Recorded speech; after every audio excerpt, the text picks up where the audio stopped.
৬৯তম বড়ো সাহিত্য সভাৰ প্ৰতিষ্ঠা দিৱস সোমবাৰে বাক্সা জিলাৰ হালবাৰী চহৰৰ সমীপৰ উলুবাৰী খেৰাইখালী পথাৰত এদিনীয়া কাৰ্যসূচীৰে অনুষ্ঠিত কৰা হয়। উল্লেখ্য যে 1952 চনৰ এই উক্ত দিনটোতে বৰ্তমান কোকৰাঝাৰ চহৰৰ বাসু গাঁৱত জয়ভদ্ৰ হাগজেৰৰ সভাপতিত্বত অনুষ্ঠিত সভাত প্ৰথম বড়ো সাহিত্য সভা প্ৰতিষ্ঠা কৰা হৈছিল। তাৰ পৰৱৰ্তী সময়ছোৱাত প্ৰতিষ্ঠাকালৰ উক্ত দিনটোৰ সৈতে সংগতি ৰাখি প্ৰতি বছৰে এই উক্ত দিনটোতেই বড়ো সাহিত্য সভাৰ প্ৰতিষ্ঠা দিৱস পালন কৰা হৈ আহিছে।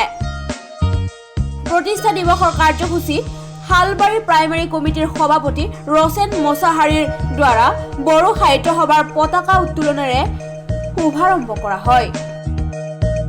কাৰ্যসূচীত মুখ্য দুৱাৰ উন্মোচন কৰে অভ্যৰ্থনা সমিতিৰ সভাপতি অমল চন্দ্ৰ নাৰ্জাৰীয়ে। প্ৰতিষ্ঠা দিৱসৰ সৈতে সংগতি ৰাখি বড়ো জাতীয় সাহিত্য সংস্কৃতি প্ৰতিফলিত হোৱাকৈ বড়ো নৃত্যৰ সমাহাৰেৰে বড়ো সাহিত্য সভাৰ কৰ্মকৰ্তা আৰু কণ কণ ছাত্ৰ ছাত্ৰীসকলৰ সৈতে প্ৰায় ২০ শতাধিকৰ অংশগ্ৰহণেৰে এক আকৰ্ষণীয় শোভাযাত্ৰাও উলিওৱা হয়। বিশেষ ধন্যবাদ জনাইছোঁ। আজি আমাৰ 16 নৱেম্বৰ বড়ো সাহিত্য সভাৰ প্ৰতিষ্ঠা দিৱস 69তম, লগতে আমাৰ হালবাৰী প্ৰাইমাৰী সাহিত্য সভাৰ 30তম বছৰিকা দিৱস। গতিকে এই আমাৰ চৰণ উলুবাৰী গাঁৱৰ খেৰাইখালী পথাৰত এই পৰ্বটো আজি উদযাপন কৰা হৈছে।